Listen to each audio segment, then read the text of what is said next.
What can be said? We've read the Torah. Moses has really made it, very clear. If they believe, they will unlock power and the blessing of God. And this will be so substantial, and their methodologies of life will be so profound that all of the whole world will look at them and they will say, man, these guys, they really have got something. However, if this is not what they feel like is correct, and if they think this is foolishness or crazy and they reject it, then it's really going to be just incredible brutality, as it is brutality for everybody who does these evil things. Here's what's unique.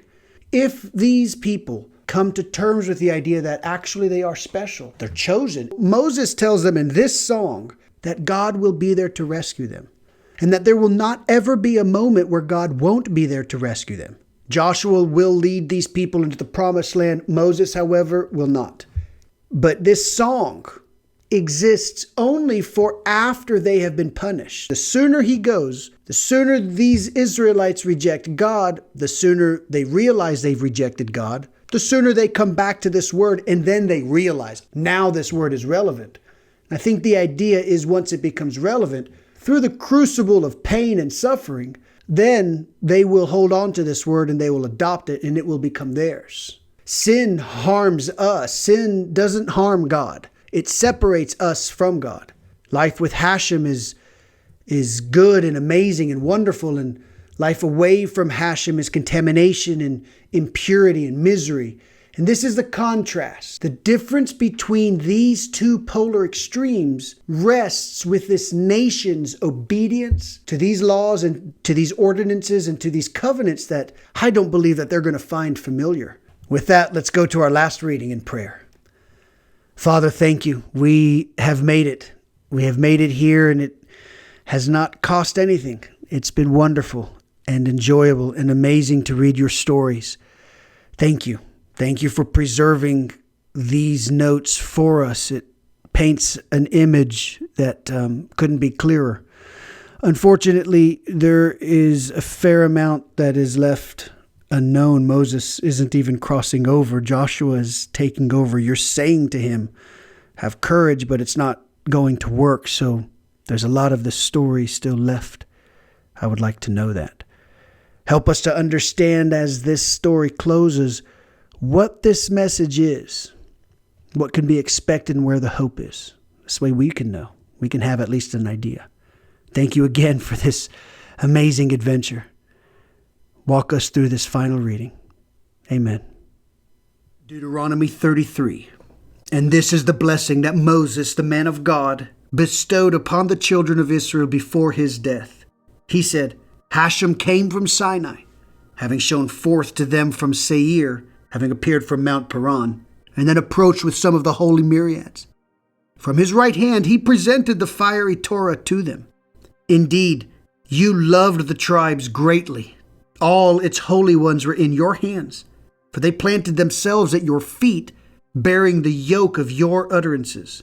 The Torah that Moses commanded us is the heritage of the congregation of Jacob. He became king over Jeshurun when the numbers of the nations gathered, the tribes of Israel in unity. May Reuben live and not die, and may his population be included in the count. And this to Judah, and he said, Hearken, O Hashem, to Judah's voice, and return him to his people. May his hands fight his grievance, and may you be a helper against his enemies. Of Levi he said, Your Tumim and your Udim befit your devout one, whom you tested at Massah, and whom you challenged at the waters of Meribah. The one who said of his father and mother, I have not favored him. His brothers he did not give recognition, and his children he did not know. For they, the Levites, have observed your word, and your covenant they preserved. They shall teach your ordinances to Jacob, and your Torah to Israel. They shall place incense before your presence, and burnt offerings on your altar. Bless, O Hashem, his resources, and favor the work of his hands. Smash the loins of his foes and his enemies, that they may not rise. Of Benjamin he said, May Hashem's beloved dwell securely by him. He hovers over him all day long and rests between his shoulders. Of Joseph he said, Blessed by Hashem is his land. with a heavenly bounty of dew, and with the deep waters crouching below, with the bounty of the sun's crops, and with the bounty of the moon's yield, with the quick ripening crops of the early mountains, and with the bounty of eternal hills, with the bounty of the land in its fullness, and by the favor of he who rested upon the thorn bush. May this blessing rest upon Joseph's head, and upon the crown of he who was separated from his brothers. A sovereignty is his ox-like one. Majesty is his, and his glory will be like the horns of a reem. With them shall he gore nations together, to the ends of the land. They are the myriads of Ephraim and the thousands of Manasseh. Of Zebulun he said, Rejoice, O Zebulun, in your excursions, and Issachar in your tents. The tribes will assemble at the mount. There they will slaughter offerings of righteousness. For by the riches of the sea they will be nourished, and by the treasures concealed in the sand. Of Gad he said, Blessed is he who broadens Gad. He dwells like a lion, tearing off arm and even head. He chose the first portion for himself, for that is where the lawgiver's plot is hidden. He came up the head of the nation, carrying out Hashem's justice and his ordinances with Israel. Of Dan he said, Dan is a lion cub, leaping forth from the Bashan. Of Naphtali he said, Naphtali, satiated with favor and filled with Hashem's blessing. Go, possess the sea and its south shore. Of Asher he said, The most blessed of children is Asher. He shall be pleasing to his brothers, and dip his feet in oil. May your borders be like iron and copper, and like the days of your prime, so may your old age be. There is none like God, O Jeshurun. He rides across heaven to help you, and in his majesty through the upper heights. That is the abode of God immemorial, and below are the world's mighty ones. He drove the enemy away from before you, and he said, Destroy. Thus Israel shall dwell secure, solitary, in the likeness of Jacob, in a land of grain and wine. Even his heaven shall drip with dew. Fortunate are you, O Israel. Who is like you? O people delivered by Hashem, the shield of your help, who is the sword of your grandeur. Your foes will try to deceive you, but you will trample their haughty ones. Deuteronomy 34.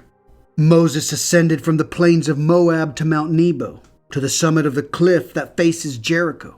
And Hashem showed him the entire land, the Gilead as far as Dan, all of Naphtali and the land of Ephraim and Manasseh, the entire land of Judah as far as the western sea, the Negev and the plain, the valley of Jericho, city of date palms, as far as Zoar. And Hashem said to him, This is the land which I swore to Abraham, to Isaac, and to Jacob, saying, I will give it to your offspring. I have let you see it with your own eyes, but you shall not cross over to there.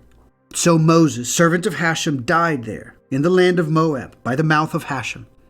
He buried him in the depression in the land of Moab, opposite Beth Peor, and no one knows his burial place to this day. Moses was 120 years old when he died. His eye had not dimmed, and his vigor had not diminished.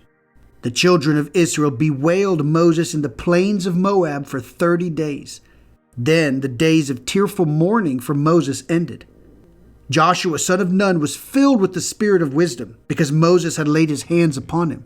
So the children of Israel obeyed him and did as Hashem had commanded Moses. Never again has there arisen in Israel a prophet like Moses, whom Hashem had known face to face, as evidenced by all the signs and wonders that Hashem sent him to perform in the land of Egypt, against Pharaoh and all his courtiers and all his land, and by all the strong hand and awesome power that Moses performed before the eyes of all Israel.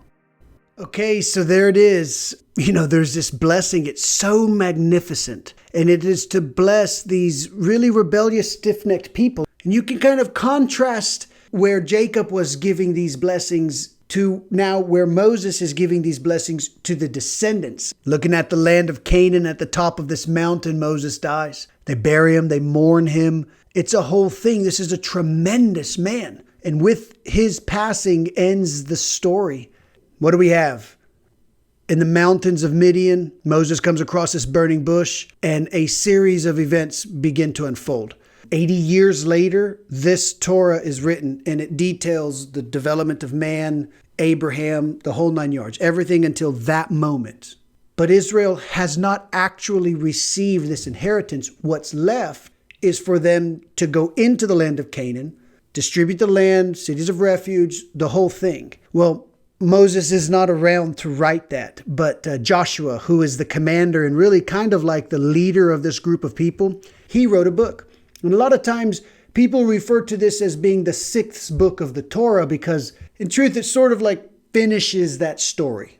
But Moses wrote another book. The theme of this book is very fascinating. Ugly and filthy and miserable and disgusting and evil people often will rise and prosper and have all of the things that we want: power, money, fame.